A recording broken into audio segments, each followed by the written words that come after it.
আসসালামু আলাইকুম। আজকে আমি দেখাবো আমার পাখিগুলো।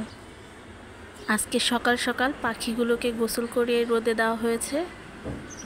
3টা খাঁচায় মোট 8টা পাখি আছে। এক জোড়া পাখি থেকে আস্তে আস্তে আমার এতগুলো পাখি হয়েছে। আপনাদের তো বলাই হয়নি এগুলো কি পাখি। দেখতে কবুতরের মতো মনে হলেও এগুলো কিন্তু কবুতর না। প্রথম দেখাতেও আমি এরকম ধোঁকা খেয়ে গেছিলাম। এগুলো হলো ঘুঘু পাখি। এই পাখিগুলোর নাম হলো সোনালী ঘুঘু। প্রায় একই রকম দেখতে সবগুলো পাখি।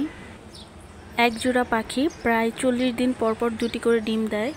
কপাল যদি ভালো থাকে একসাথে 2টা ডিমেরই বাচ্চা হয়, কিন্তু মাঝে মাঝে দেখা যায় যে 2টা বাচ্চার থেকে একটা বাচ্চা ছোট থাকতেই মারা যায়। আবার অনেক সময় 2টা ডিম থেকে একটা ডিমের বাচ্চা হয় আর একটা ডিম নষ্ট হয়ে যায়। পাখির জোড়া ভালো হলে পুরো অনায়াসে 4টা-5টা বাচ্চা পাওয়া যায়। আমার খাঁচা রাখার তেমন স্পেস না থাকার জন্য ওগুলো পাখি রাখতে পারিনি। 3টা-4টা পাখি বিক্রি করে দিয়েছি। এই যে এখানে একটা পাখি ডাকতেছে, যেই পাখিটা এভাবে ডাকে সেটা হলো পুরুষ পাখি। অন্য খাঁচার মহিলা পাখিকে আকর্ষণ করার চেষ্টা করতেছে। পুরুষ পাখিটা পটানোর চেষ্টা করতেছে, মহিলা পাখিটা পটেও গেছে। কেমন পাখি রে বাবা, নিজের কাছে যেটা আছে সেটা নিয়ে সুখে থাকার চেষ্টা করো। আসলে জগতের নিয়মই হলো এটাই, সেটা মানুষ হোক বা পাখি, নিজের কাছে যেটা থাকে সেটার মূল্য থাকে না, অন্যের কাছে যেটা থাকে সেটার মূল্য অনেক বেশি থাকে। এখানে আমার 2টা খাঁচায় 2 জোড়া করে পাখি রাখা আর একটা খাঁচার ভিতরে 4টা বাচ্চা রাখা।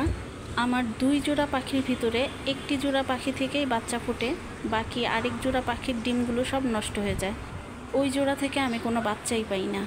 মাত্র কিছুদিন আগেই আমার 2টা ডিম থেকে 2টা বাচ্চা হয়েছিল। এখানেই যে একটা বাচ্চা, আর একটা বাচ্চা মারা গিয়েছে কয়েকদিন আগে। আর এই সবগুলা পাখির মধ্যে সবচেয়ে সুন্দর পাখিটা হচ্ছে আমার সাদা রঙের। এই সাদা পাখিটার বাবাও সোনালি রঙের, মাও সোনালি রঙের। এই তো আমার সেই সাদা পাখিটা, এটা সবার চেয়ে আলাদা। আজকের মতো এখানেই শেষ। আল্লাহ হাফেজ।